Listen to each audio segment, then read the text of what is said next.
Afternoon, everyone. George Washington, in his farewell address to the nation, made the important observation that the Constitution is sacredly obligatory upon all.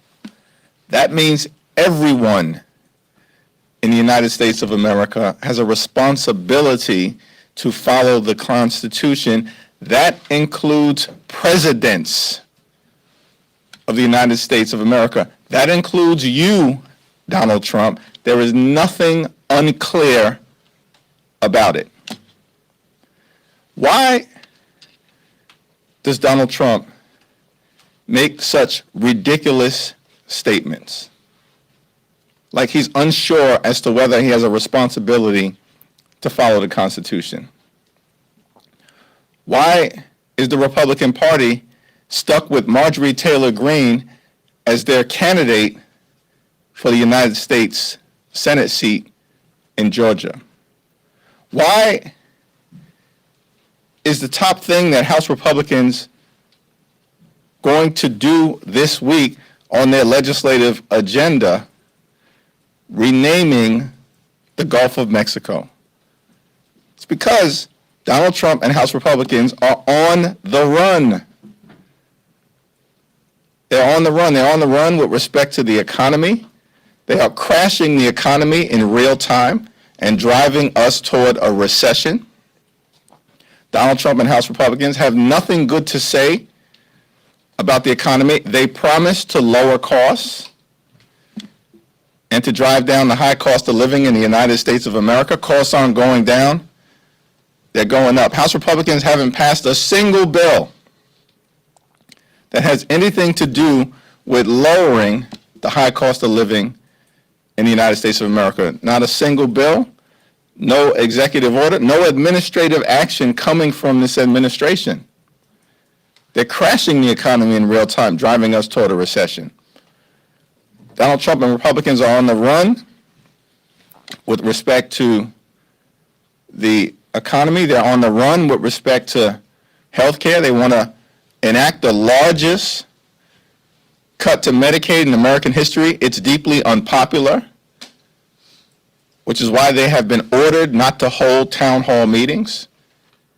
Democrats are running toward our constituents, and House Republicans are running away from them. And Republicans are on the run as it relates to Social Security. They believe that Social Security is a Ponzi scheme. And they're trying to end Social Security as we know it. Democrats are here to protect and strengthen Social Security. So when you have Republicans in barely 100 days on the run, on the economy, on health care, and on Social Security, ridiculous statements are made, or they're left with scratching the bottom of the barrel as it relates to candidates for U.S.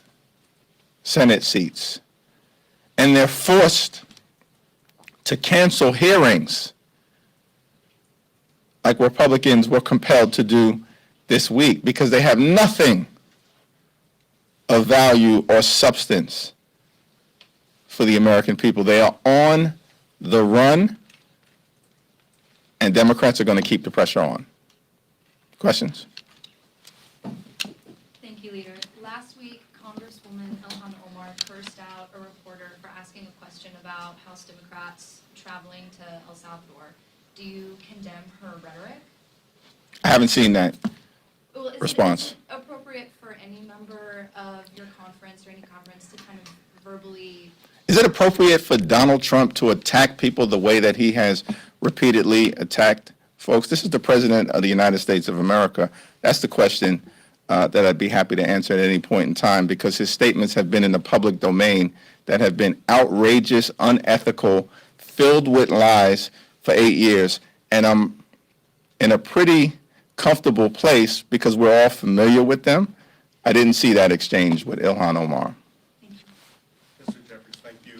AOC said last week that she is weighing a bid for to be the top Democrat on the Oversight Committee. Will you support your fellow New Yorker if she decides to make that move and run for that seat?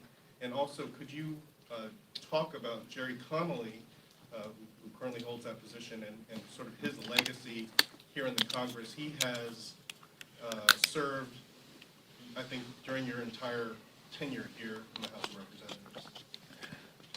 Well, Jerry Connolly has been a tremendous member of the House and a very forceful representative for the people that he serves in Northern Virginia.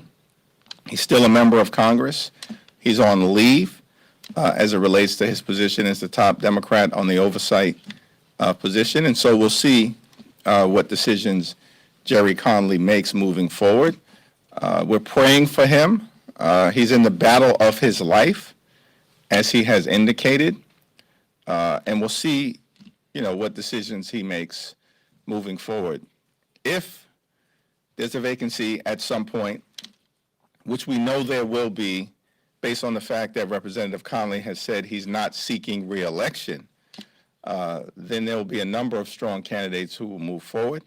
Representative Ocasio-Cortez will, of course, be a very compelling candidate for she to make that decision to run. Thanks. Good afternoon, thank you. We've talked a lot about the numbers here and the tight margin. We're talking about Mr. Connolly right now and his health concerns, and he's out, lost a couple of members here. What are you saying to members to say, look, we know they have problems on their side of the aisle as we move forward on this big, beautiful bill, trying to get all their people on board here. Having everybody here every single day, and then if things fall your direction, you might be able to stop some of this on the floor or whatnot. Well, House Democrats continue to show up, as was the case during every single vote of consequence when able. Like every single House Democrat voted against the reckless Republican budget, the big ugly bill that they are trying to jam down the throats of the American people.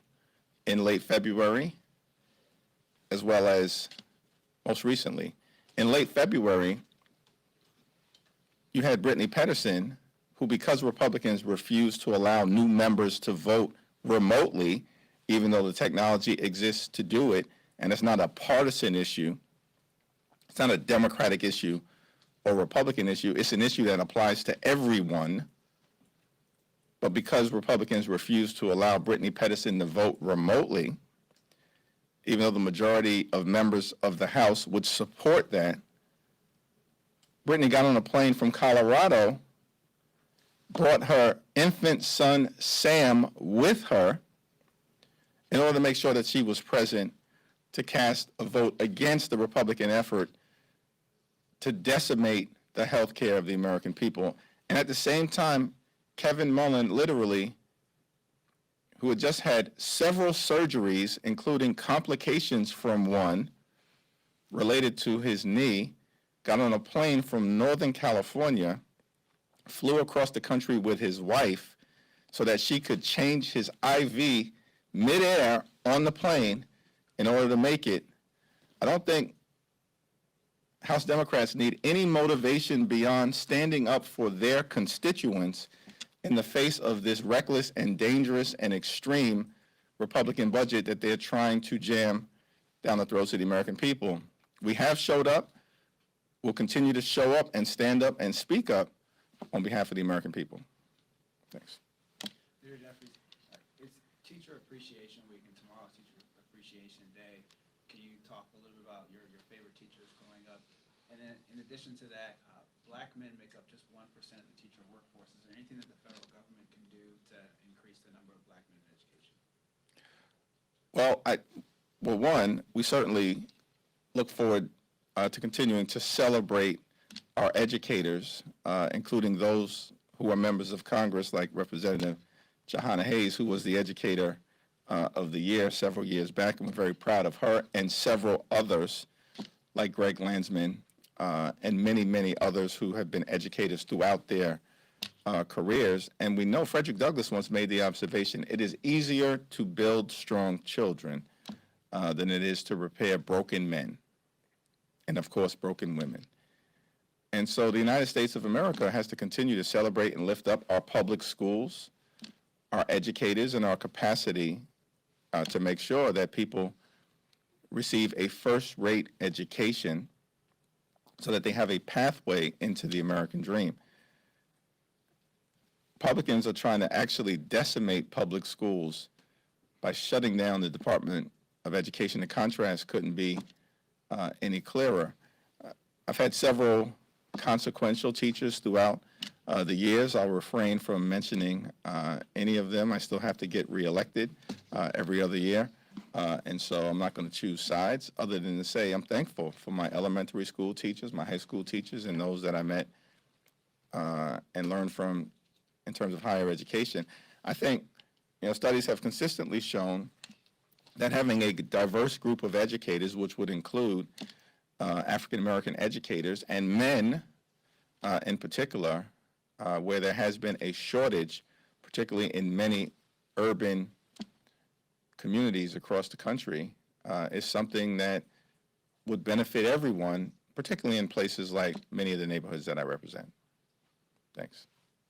Peter Jeffries, can you speak to the delays and cancellations that we're seeing in Newark, your reaction to that, and what, if anything, you can do about it? Well, it's certainly something that I think we're all invested in looking into as it relates to the ability of the American people to be able to travel in an efficient way.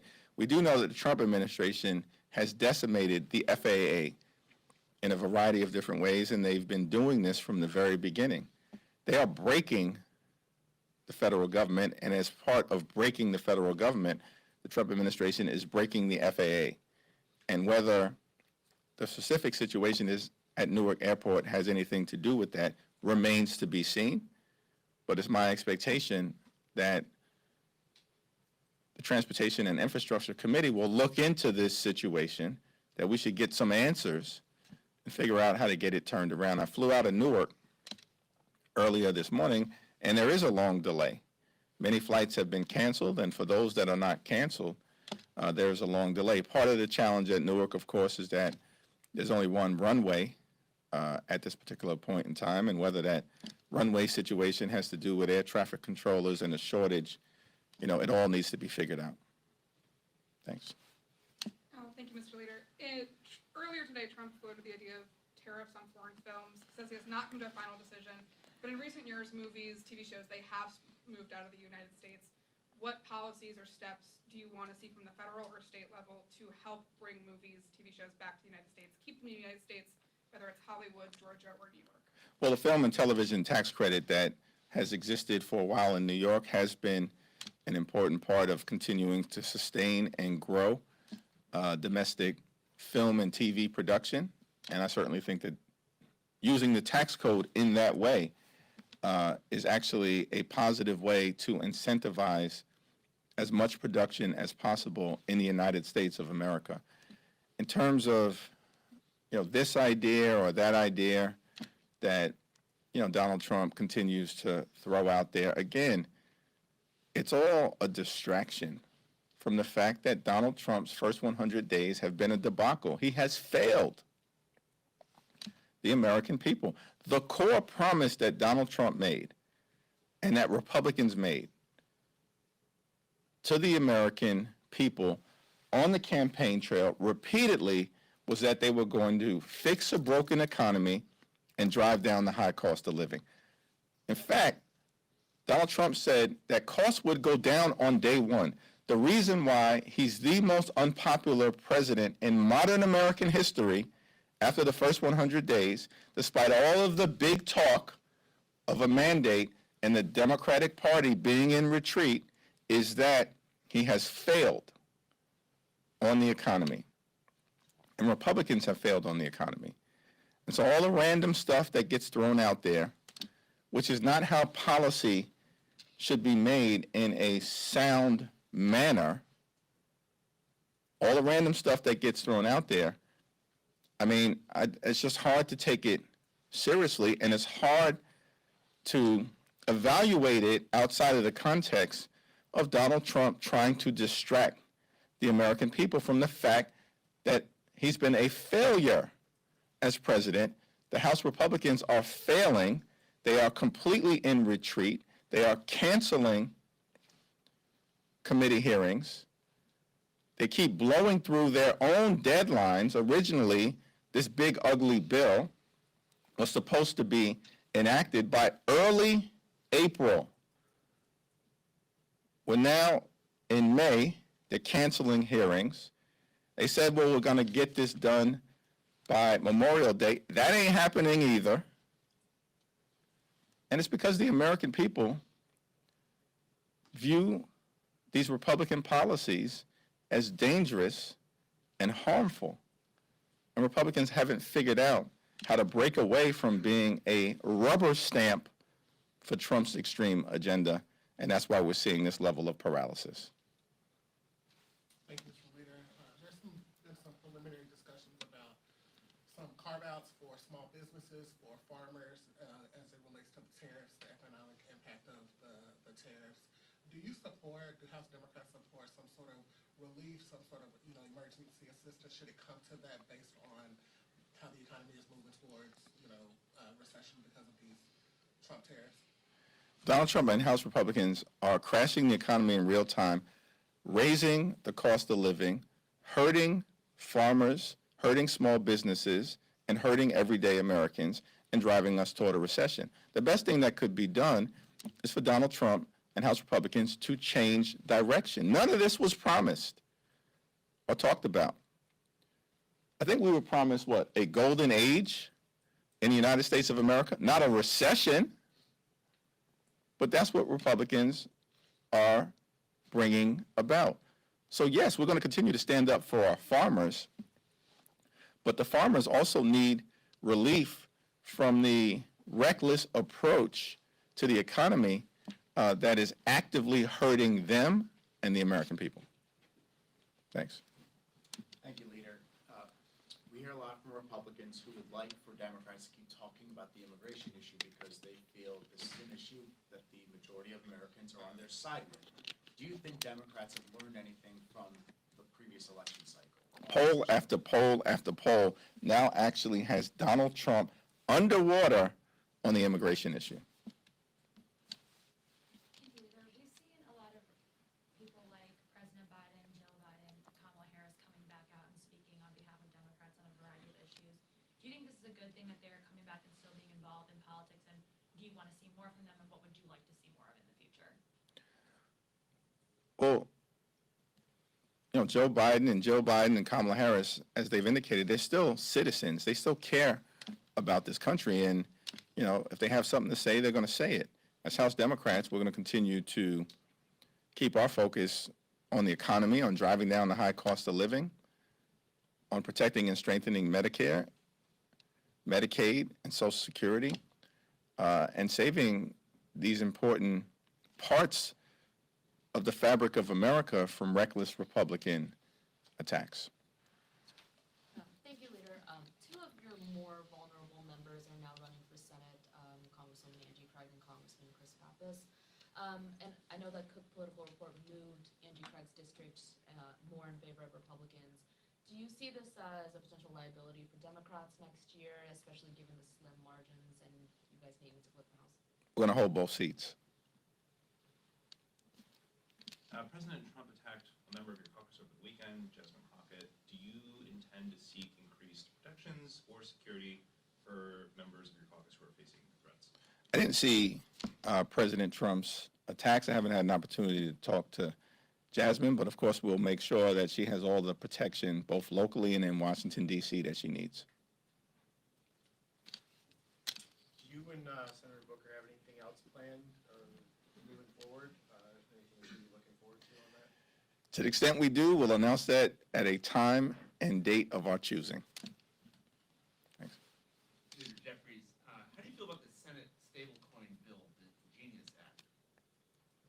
Haven't had an opportunity to take a look at it. Do you favor giving that industry, a more favorable regulatory regime than what they've got now? I think the current situation where there is no regulation will become increasingly untenable. But I think whatever happens, it's got to be done in a bipartisan way, which is what, as I understand it, the Democratic senators are trying to achieve. Last question. Thank you, Mr. Leader. So now we have President Trump's budget proposal for funding the government, and we have budget reconciliation. How are House Democrats kind of showing the difference between these two talking to constituents, and have you seen, for example, Congressman Lawler's comments regarding affordable energy and his concerns on cuts to that? I have not seen Representative Lawler's comments on affordable energy. I don't know whether they were made at his very active town hall meeting, but do look forward to seeing those things. And I commend those Republicans who actually are having town hall meetings, because the overwhelming majority of them are running away from them. But nonetheless, every single one of them are actively supporting, including Representative Lawler, Trump's extreme agenda.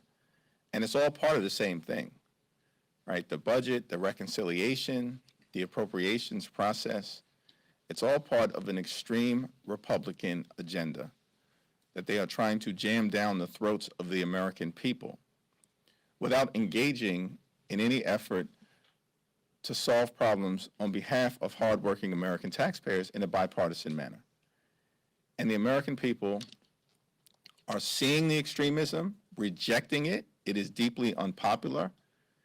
It's why Donald Trump is underwater in terms of his approval ratings, and that has happened in record time. And it's also why every single generic ballot, including most recently Fox News, has had Democrats up in Fox News by 7 points. It's because the American people understand that Donald Trump and House Republicans have broken their promises to them to make life better. And we're going to continue to be very clear with the American people. We hear you, we see you, we feel you. House Democrats are determined to make life better for you. Thank you, everyone.